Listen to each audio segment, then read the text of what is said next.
जय श्री कृष्णा। आइए सुनते हैं करवा चौथ की व्रत कथा एवं पूजन विधि। नवंबर का महीना भारत में त्योहार का महीना माना जाता है।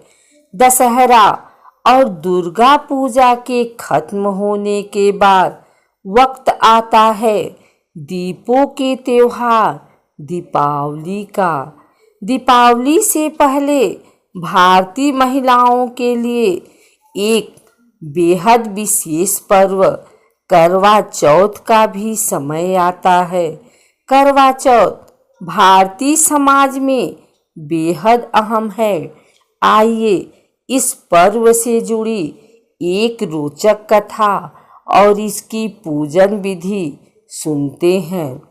कार्तिक माह की कृष्ण पक्ष की चतुर्थी को महिलाएं सुहाग की अमरता और वैभव के लिए करवा चौथ का व्रत रखती हैं। करवा चौथ के दिन स्त्रियां दिन भर व्रत रखती हैं, जो निर्जला होता है, यानी बिना पानी पिए दिन भर रहना।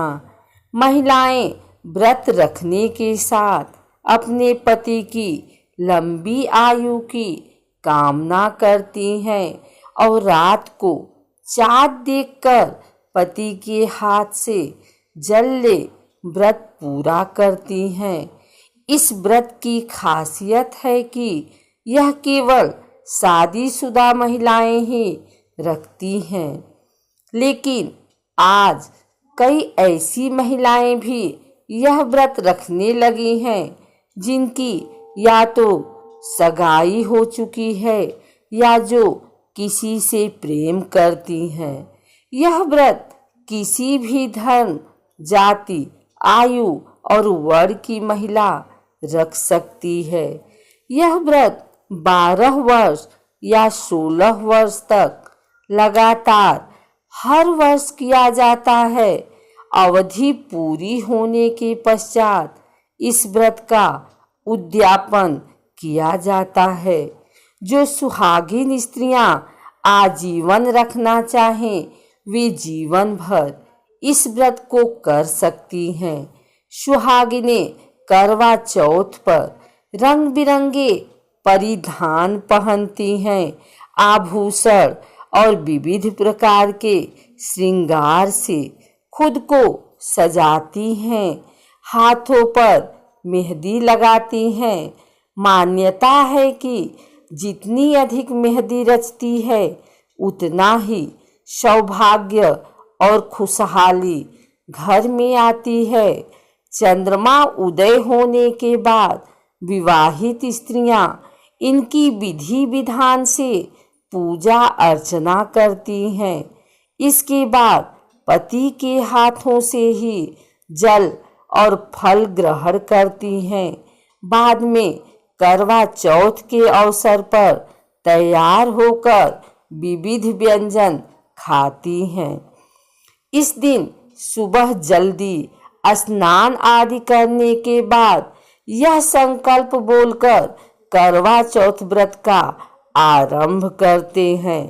पूरे दिन निर्जल रहते हुए व्रत को संपूर्ण करें और दीवार पर गेरू से फलक बनाकर पीसे चावलों के घोल से करवा चित्रित करें।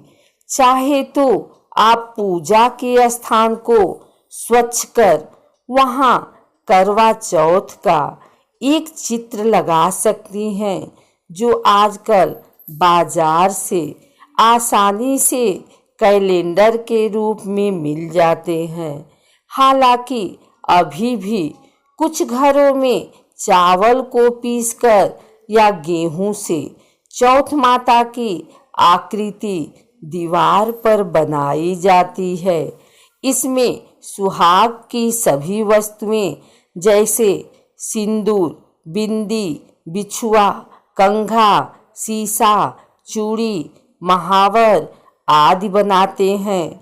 सूर्य, चंद्रमा, करुआ, कुम्हारी, गौरा, पार्वती आदि देवी देवताओं को चित्रित करने के साथ पीली मिट्टी की गौरा बनाकर उन्हें एक ओढ़नी ओढ़ाकर पट्टे पर गेहूं या चावल बिछाकर बिठा देते हैं।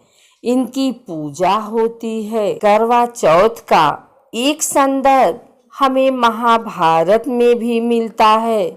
इस कथा के अनुसार पांडव पुत्र अर्जुन तपस्या करने नीलगिरी पर्वत पर चले जाते हैं। वह दूसरी ओर बाकी पांडवों पर कई प्रकार के संकट आ पड़ते हैं। यह सब देख द्रौपदी चिंता में पड़ जाती है। वह भगवान श्री कृष्ण से इन सभी समस्याओं से मुक्त होने का उपाय पूछती है। श्री कृष्ण द्रौपदी से कहते हैं कि यदि वह कार्तिक कृष्ण चतुर्थी के दिन अर्थात करवा चौथ का व्रत रखे तो उन्हें इन सभी संकटों से मुक्ति मिल सकती है। भगवान कृष्ण के कथनानुसार द्रौपदी विधि विधान समेत करवा चौथ का व्रत रखती है, जिससे उनके सभी कष्ट दूर होते हैं।